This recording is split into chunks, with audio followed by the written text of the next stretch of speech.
welcome to Hope for Survival YouTube. Welcome to all the new subscribers. Thank you for subscribing and helping us build our following. Hey, I wanted to come here and do a quick update before I head into the disaster zone tomorrow morning for several days.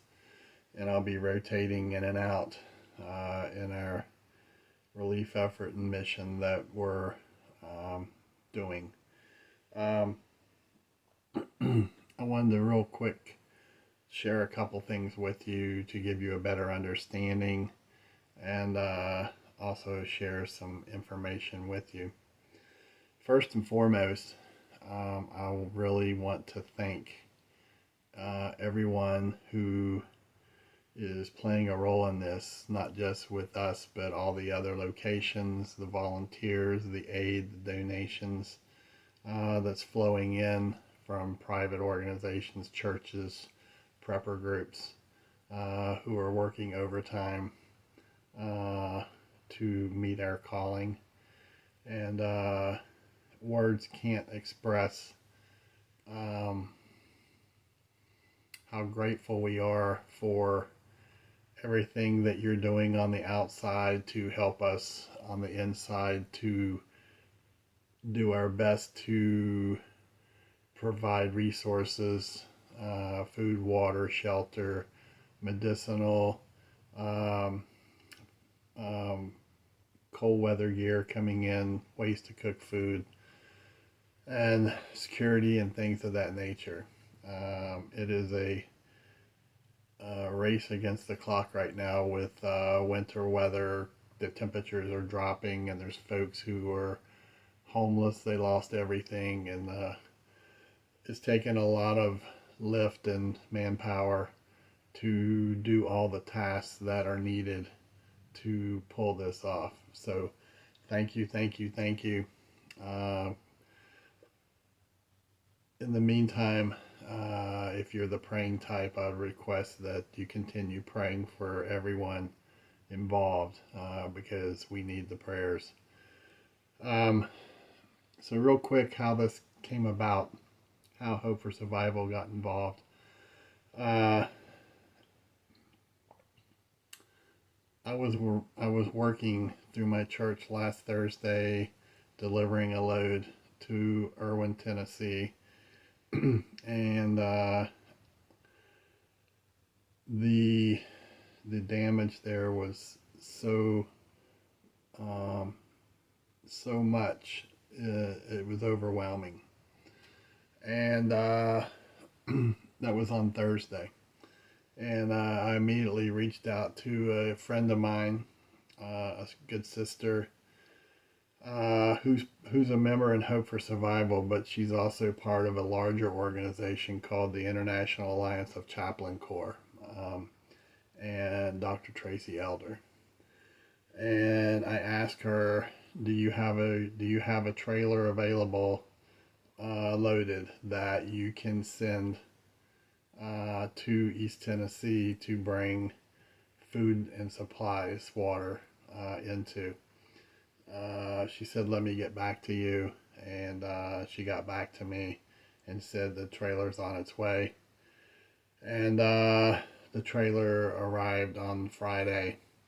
And we worked to unload 80,000 pounds of food that was provided by donors to the International Alliance of Chaplain Corps. Dr. Elder and Mr. Tim traveled down, and I was on the ground with them. And Dr. Elder pulled me aside and asked me, would I be willing to join in the effort to work this disaster? And of course I couldn't say no, because one, it's who I am, and also my whole life, the training that I've received through 20 years of the military, and then another 17 years or plus working emergency management, disaster recovery, and getting NIM certified with FEMA, National Incident Management Structure. provided me the tools that was needed to go into work. I will also say that uh, going into these disaster areas is not for the weak-hearted. The things that you're exposed to, the long hour stress, the things that you see are troubling in a sense, and some people just aren't cut out for it. So when I accepted, Dr. Tracy and I and a few others were at another location on Saturday that I was already scheduled to go to provide a class on community building and the importance of building a community, because as you can see in all these disaster locations, in the first days after the disaster, everything was on the back of the communities. And that's one of the things that Hope for Survival has focused on with our group for 5 years. And I'm beyond thankful to say that all of our sisters and brothers who were in the disaster areas all survived, and they're self-sustainable. Those with damage, maybe landslides, property damage, flooding, loss of power, no communications. They all came out of it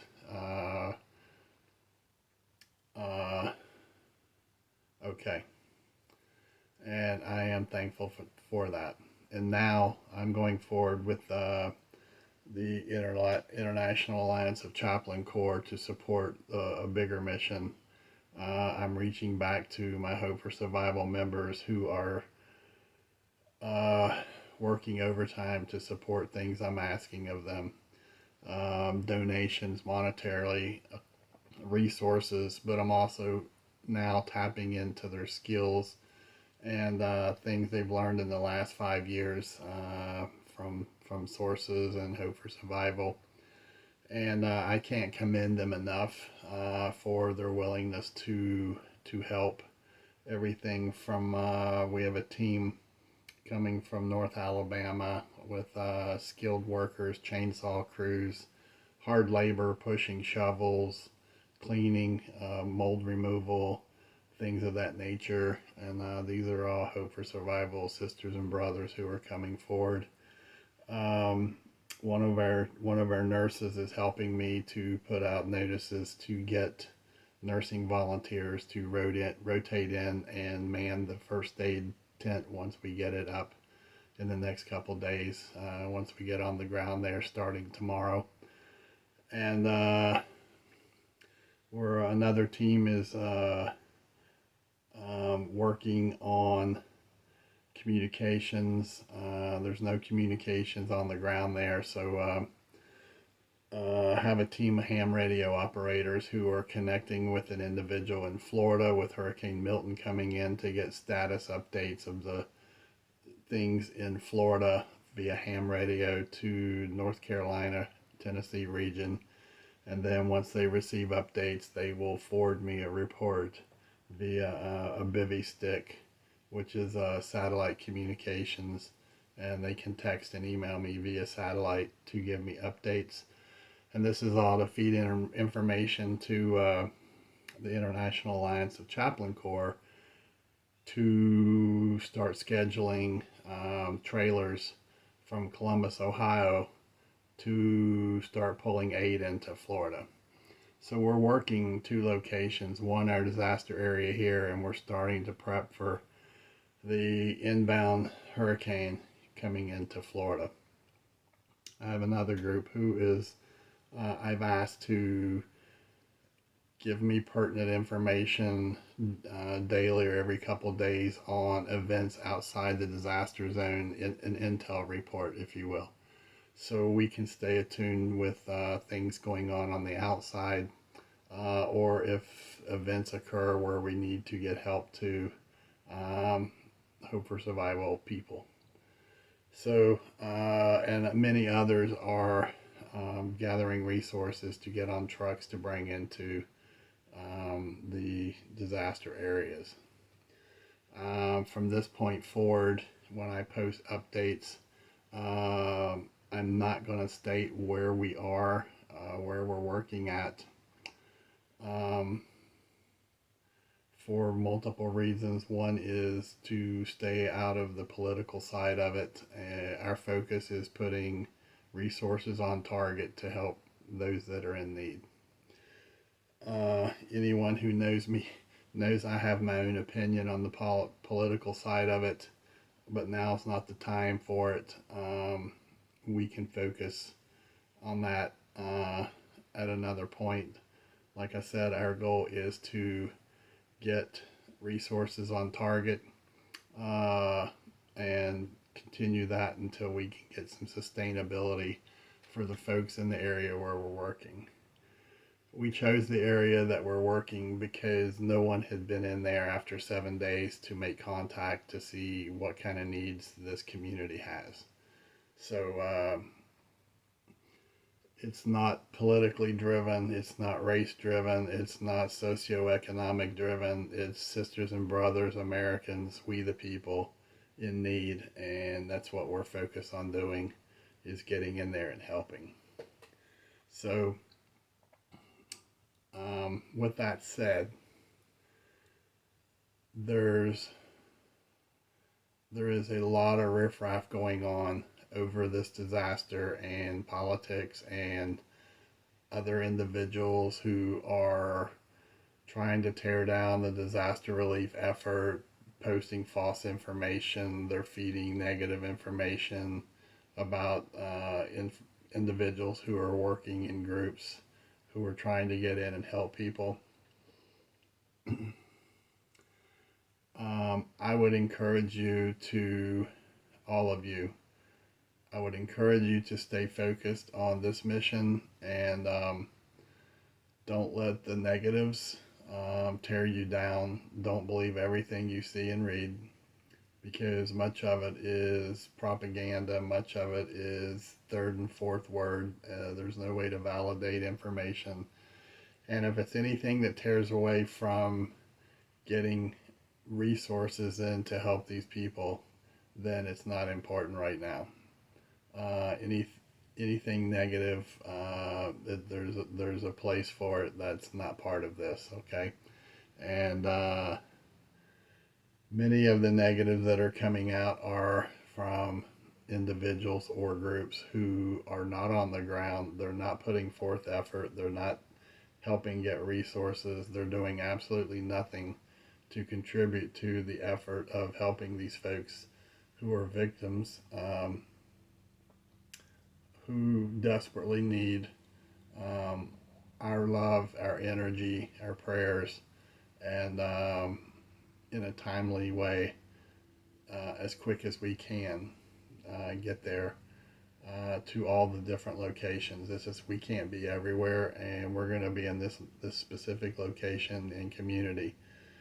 Once we get on the ground and stand up a command tent and start organizing logistics and helping in that manner, we will be setting up pods, if you will, to start getting trailers loaded from resources coming in to feed out to other folks who are in need. We're just using this location as a hub to help the community there and then help the surrounding communities.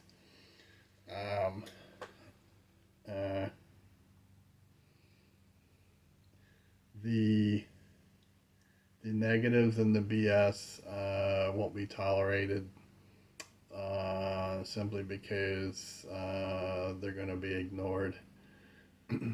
And they may or may not be addressed at a later time. Fortunately for us, we've been blessed, and we're thankful that these things I'm mentioning are occurring outside of us. Hope for Survival is a relatively small organization of wonderful people who are simply living daily to do their best for their own homes and their communities.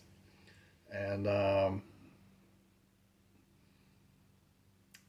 it's it's amazing the things they have pulled off up to this point to help when I simply reach back and ask them, folks, we need you and we need your skills and we need monetary donations to go help others. Okay. For those folks who are not part of Hope for Survival, it's no problem, it's no big deal. If you would like to contribute in some way, you can either give to a 501c3, the International Alliance of Chaplain Corps, and the monetary needs will help us pay for the masses of propane heaters, propane cookers, cold weather gear for children and families, shelters, first aid gear and equipment, things like that, communications equipment for to put in up in areas where we can only get in by horse and mule because of the destruction.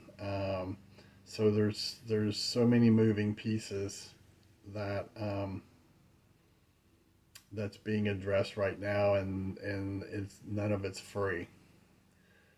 If you would like to give directly to Hope for Survival, you can email me at preparedness101 at protonmail.com. That's preparedness101 at protonmail.com. And in the subject line, you can put donation to Hurricane Helene. That will get attention quickly while I'm forward in the disaster zone. Excuse me. My wife, Miss Lucy, will be monitoring emails coming in, and she can address things as needed. Once you email and say you want to make a donation, we'll respond back, and we ask that you tell us how much you want to donate. Any amount is awesome. And we ask because we're keeping records of it, and because there's such an urgent need to get these resources purchased and on the ground, we are fronting the donation funds here, and we're just replacing our funds extended to cover that. So with that said, if you would like to, if you have skills and you're in fairly good health, and would like to volunteer, you can email the same email address, preparedness101 at protonmail.com. You can list what your skill or skills would be, and we'll get back to you. It would be coming to an East Tennessee location. You need to be self-sustainable, meaning you're not going to show up and there's a place for you to sleep. You're going to have to bring all that with you. Okay? Like I said, it's not Disneyland, and you're going to have to be able to physically sustain while also doing the work. Bring your own food, bring your own drinks, and so forth at this time. Hopefully, as we go forward and we get things stood up, some of these provisions may be arranged down the road, but right now they're not in place. We're starting bare base. So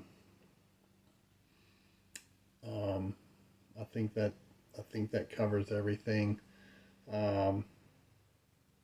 Again, I want to thank everyone in the Hope for Survival family, and also there's members outside of Hope for Survival in different parts of Alabama, Tennessee, West Virginia, who have stepped up with monetary donations and also with resources that's being picked up and brought in to put in the logistics line for and being available for victims to come through and get the things that they need: food, water, clothing, and so forth. Some folks ask the question, I have this, I have that, I may have a freezer, I may have a fridge. Keep in mind, folks, we need bare base items. Most, if not all, these individuals, they do not have anything. They don't have electricity. They have no communications. They don't have the internet. This is bare base items to survive for a while. The winter's coming. We need to address keeping them warm and keeping them dry, and things of that nature. Okay, hand warmers, coats, pants, boots, gloves, toboggans, winter coats of sorts for children, adults, and any size. Everything is accepted. Please don't bag up worn out things that are unserviceable. Um, Use your judgment. Just kind of think about it and use some judgment on the serviceability of the things that you're sending. All right. So I'm going to close this out. I have a ton to do. I got to finish packing and loading to depart in the morning. But I will update you as possible with Hurricane Helene updates from hopefully using Starlink to upload daily or every couple of days. I'll give you an update on the progression of things on the ground. Again, thank you, and bless you all. And please keep all of us, the workers and the providers, the donors, then the victims, please pray for everyone. Vision, wisdom, safety, the Lord's hand shielding to keep anything that shouldn't be part of the recovery, keeping it out of the area, so we can press forward every day to make life better. Okay, so thank you, and thanks for tuning in, and feel free to share this message with other people who may be helping or who may be thinking about donating. We thank you for everything. So till next time, you all stay safe, be blessed, and Bravo Echo out. Thank you for checking out the Hope for Survival YouTube channel. If you are new to Hope for Survival, you can check out our books at our webpage. Book 1, which is Hope for Survival, Getting You Prepared for Disasters, and Book 2, Hope for Survival, The Mindset, are both available for order on the website.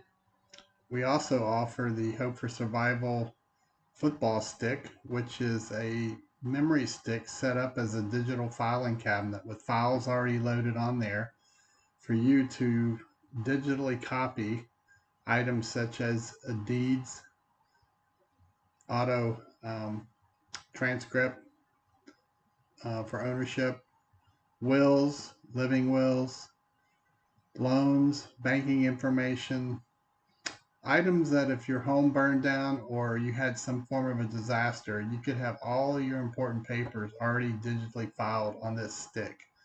All you do is simply drag the digital file into the appropriate preset folder so that you'll have it in the event of a disaster. You have to flee your home in a hurry, or also if you're away from home and you need critical information that's personal, if you have your memory stick with you, you can put it in your computer and pull that information up wherever you may be. Again, you can find these items to order at our website, https www.hopeforsurvival.com, or you can email me at preparedness101@protonmail.com, and I will try to help you out. Again, thanks for checking out the Hope for Survival YouTube channel. Hope to see you again.